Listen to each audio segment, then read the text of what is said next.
Hello, lovely Digital Shoreditch people. Feel free to use the mosh pit. People are usually doing crowd surfing by the end of the third slide. So please enjoy yourselves. Feel free to heckle. Heckling's good. We're up for a bit of that. I'm Dave Birss. I'm the founder of Additive. Rather than what it actually says in the Digital Shoreditch brochure, it says that I'm the CEO and founder of Blue Badge Style. I'm not. I'm not that interesting. If any of you are here to see the founder of Blue Badge Style, I'm sorry to disappoint you. I'm going to talk about something completely different. So, I've been in advertising for about 20 years. I've been the creative director of different agencies. And over that time, I've learned from the best people on how to murder an idea.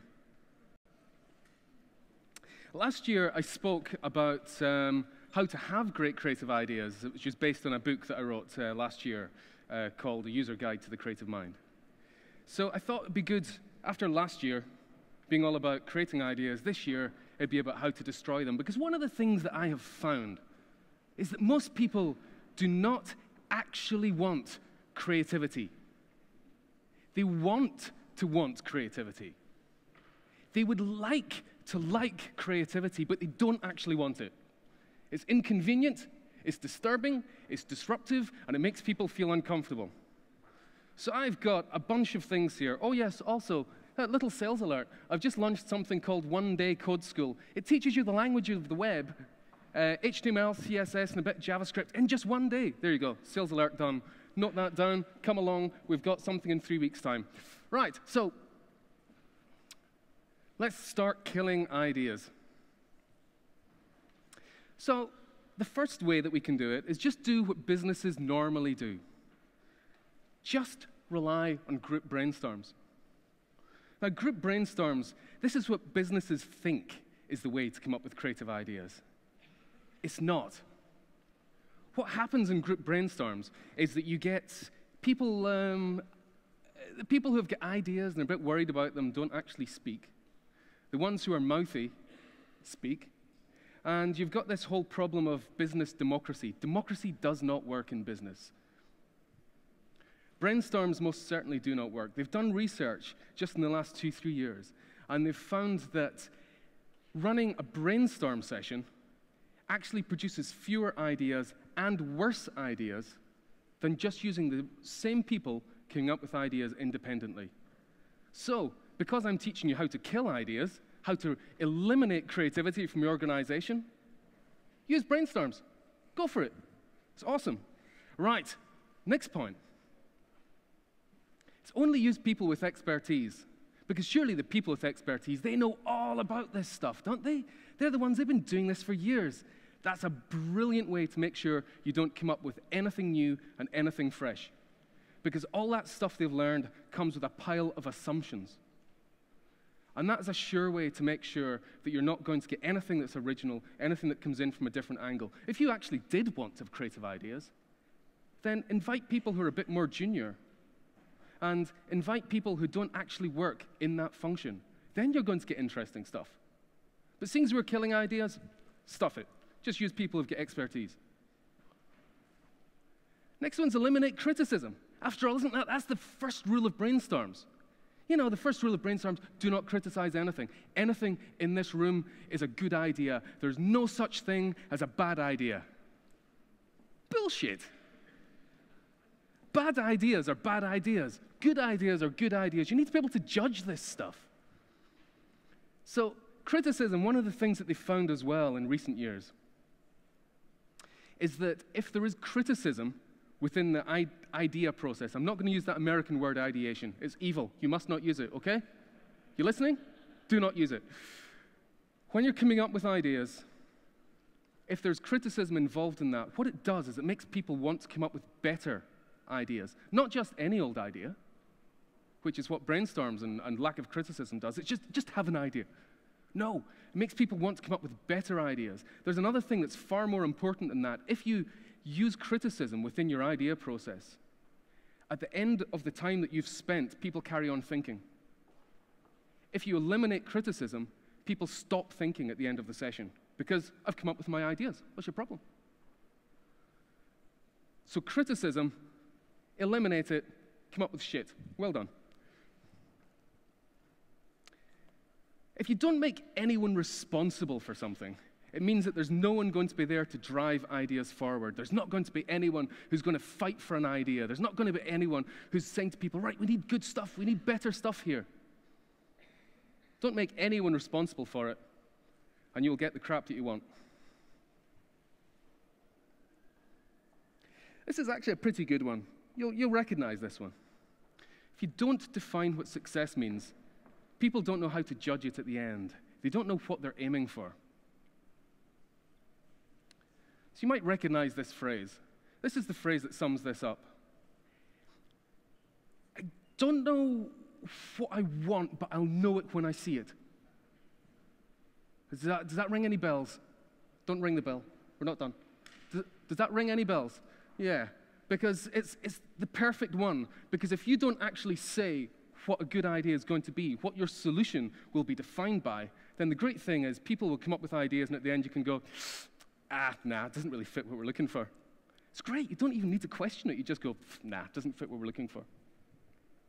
So let's kill more ideas. How do we do it? Well, as you know, creativity is related to intelligence, isn't it? You know, it's the real smart, super intelligent people are the ones who can come up with the ideas. You know, it's the Archimedes having that eureka moment. You know, he was a super smart arse, and he came up with a great idea. You know, it's Sir Isaac Newton. He was one of the top professors, Cambridge, I believe it was. And he invented gravity. Before that, everything just floated above the ground. Now, these were super smart people who came up with ideas. Creativity has nothing to do with intelligence, nothing whatsoever. So what happens when you get super smart people in a room is they think they know the stuff. They've got so many assumptions because they're so smart, and they're the ones who say, oh, I've seen this before, I've done this before, I know, I've read about this, this is the way you do it. You need people who are not the super smart ones to come up with great ideas. You need the people who are willing to ask the childish questions, but why? I don't understand that. Can you explain that to me? Those are the ones who start to challenge assumptions and start getting great ideas coming out because they're not caught up with their own knowledge. So, of course, we're killing ideas, aren't we? So only invite the smart ones. That's good. Business is business. There's no room for messing around. Keep it serious. Don't allow fart gags. Because one of the things that the Greeks believed is that wit is the highest form of intelligence. And I believe them. You know, they've done research into this as well, and they've found that having a fun environment, having the ability to tell a knob gag when you're working on stuff, those facetious comments, that is the stuff that leads to interesting ideas. If you think how a joke classically works, is you take people in one direction, then you surprise them with something lateral. Ba-ba! That is the way you solve a problem as well. That is the way you come up with a great solution to a problem. You come up with something different. Everyone else is going down this path, surprise them with something over here. So keep it serious, you'll never get any decent ideas. Right, don't give people time to slack off, because creativity actually requires time. What happens is when you're initially thinking with the front part of your brain, that's the conscious part of your brain. It's the one that's telling you to punch people in the back of the head when they walk too slowly in Oxford Street. You know, that's the bit where the voices live, in the front part of your brain. So this conscious part of your brain, if you keep the pressure on, that's the only bit that's used. If you give people time, it means that the idea can go to the back part of the brain, which is actually far more powerful. And what they've discovered is what this eureka moment is, this moment of insight. It comes from a little area just above your right ear. It's called the anterior superior temporal gyrus. It's about the size of your thumb. It lives there, and it's only activated by alpha waves. You know how you get those ideas when you've just woken up in the morning? Or you're in the shower? Or you're on a bus? Or you're in the toilet? You know, when you're relaxed, in other words. That's when the alpha waves kick in, and they've discovered using brain scanners that just before a moment of insight, about 5 seconds before the moment of insight, they see increased blood flow to the anterior superior temporal gyrus.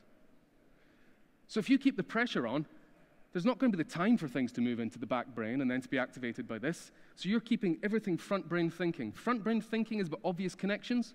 Back brain thinking is about more lateral connections. So you're going to keep everything very obvious. Therefore, not very interesting ideas.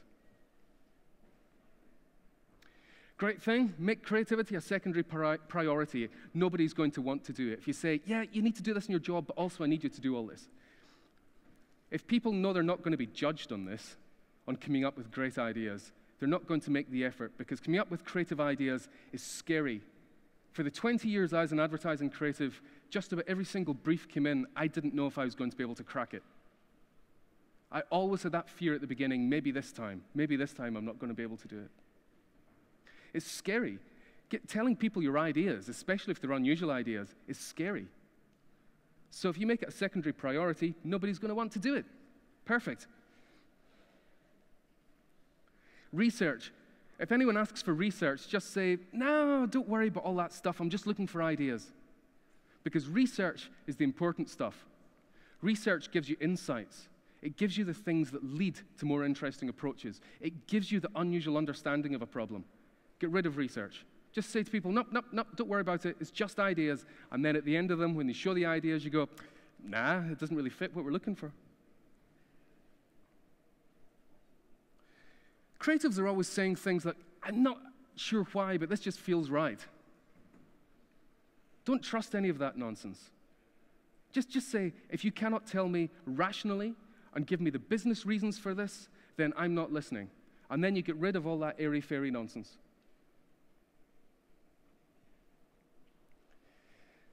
There's always mouthy ones, aren't there? The mouthy ones actually, generally, if you think about it, are the ones who've got the less interesting things to say.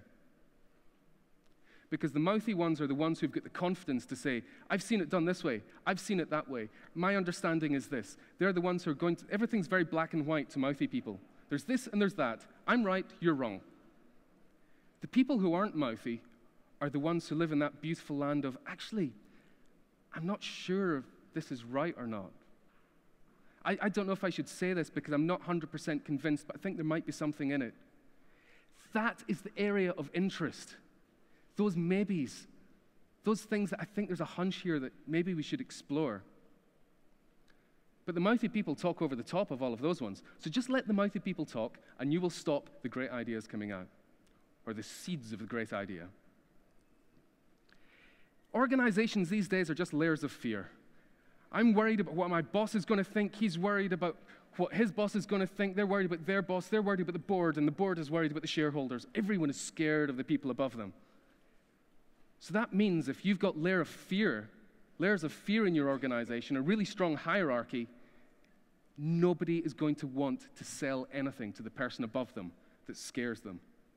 Therefore, the fear quashes the unusual ideas, the disruptive stuff, and keeps everything obvious.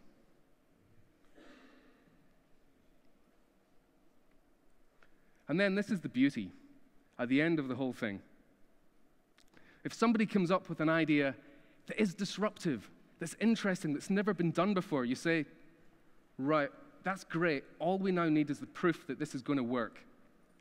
Can you show me a case study or something? And I've heard that so many times, where you come up with something unusual, and the thing you're left with at the end is, have you got any case studies to show how this has worked for other people? Because without the case study, they won't buy it.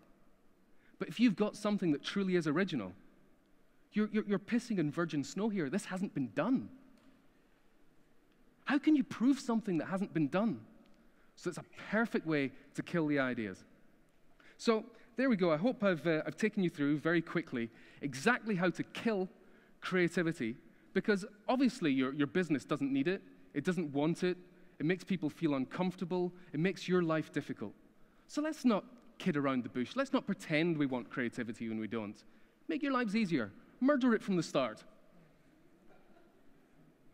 And if maybe, potentially, you don't agree with this talk, then it might be worth talking to me.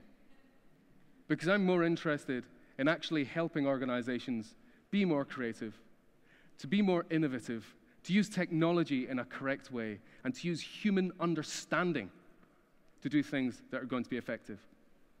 Thank you very much for listening. Enjoy the rest of the day. Thank you.